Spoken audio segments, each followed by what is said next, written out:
नमस्कार दोस्तों, मैं डॉक्टर आशीष सिक्का आपका अपने चैनल होम्योपैथी में स्वागत करता हूं। आज दो रूब्रिक हम जो हैं वो डिस्कस करेंगे। ये दोनों रूब्रिक आपस में क्लोजली रिलेटेड हैं, तो आइए समझते हैं।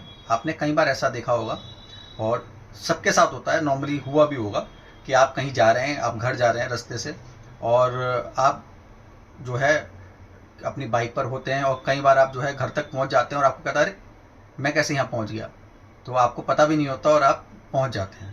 जी हाँ, मैं रूब्रिक की बात कर रहा हूँ। रूब्रिक है एब्सेंट माइंडेड। एब्सेंट माइंडेड क्या होता है कि आप अपनी सराउंडिंग के अवेयर नहीं होते हैं कि आपके आसपास क्या चल रहा है, उसके प्रति आप अनजान रहते हो, वो एब्सेंट माइंडेड होता है। यानी कि आपके सर के ऊपर चश्मा लगा है पर आप चश्मा पूरे घर में ढूंढ रहे हो, ठीक है। बाइक की चाबी आपकी बाइक में लगी है पर आप वो पूरे घर में ढूंढ रहे हो। या आप कई बार तो हद हो जाती है कि मोबाइल की टॉर्च जला के ही आप अपना मोबाइल ढूंढ रहे हो। पर ये आते हैं जब अगर लगातार होती रहें, बार बार होती रहें और आप इसकी ये आपकी हैबिट बन जाए तो ये एब्सेंट माइंडेड होता है।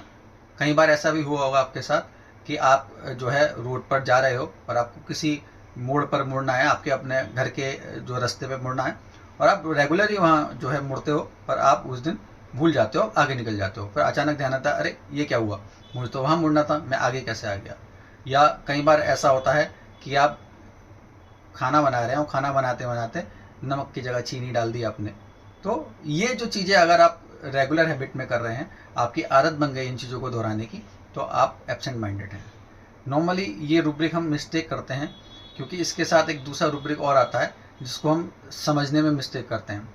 अगर आप ये आदत आपकी बनी हुई है कि आप बार बार चीज़ों पे ध्यान नहीं देते हैं और वो आपसे जो सराउंडिंग के आप अवेयर नहीं होते हैं, तो नॉर्मल बात है। पर अगर इसके पीछे कोई रीज़न है तो फिर ये रूब्रिक बदल जाता है, फिर ये एब्सेंट माइंडेड नहीं रहता, फिर रूब्रिक हो जाता है distraction of mind. Distraction of mind में क्या होता है कि जब आप किसी ख्याल की वजह से किसी ख्याल में खोए हुए हो, कोई कारण कुछ और है, उसकी वजह से आप उसमें खोए हुए हो और आपको आसपास की अपनी सराउंडिंग से अनजान हो, आपको उसका ध्यान नहीं है, अपने आसपास क्या चल रहा है उसका ध्यान नहीं है, तो हम रूब्रिक एब्सेंट माइंडेड यूज़ नहीं करेंगे, तब हम रूब्रिक यूज़ करेंगे डिस्ट्रैक्शन ऑफ माइंड। जैसे कि आप क्लास में पढ़ रहे हैं और पढ़ते वक्त आपका ध्यान जो है वो अपने किसी घर वाले की तरफ है कि मेरी मदर की तबीयत ख़राब है या मेरे फादर की तबीयत ख़राब है, तो आपका ध्यान उधर है। तो आप किसी कारण से, अगर किसी वजह से आप जो है एब्सेंट हो, तो वो फिर एब्सेंट माइंडेड ना होके डिस्ट्रैक्शन ऑफ माइंड आएगा।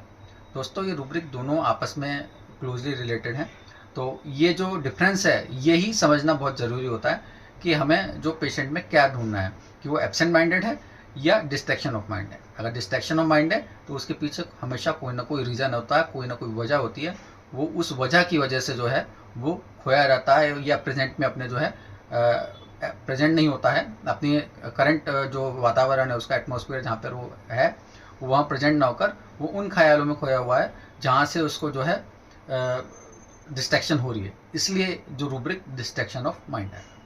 उम्मीद करता हूँ आप ये जो दोनों रूब्रिक हैं बहुत सिंपल रूब्रिक हैं, पर आप इनको समझ गए होंगे और आप अब इनको ईजिली अप्लाई कर सकेंगे। मेरा ये वीडियो आपको पसंद आए तो लाइक करिए, शेयर करिए और कमेंट करिए और सब्सक्राइब करिए मेरे चैनल। Thank you.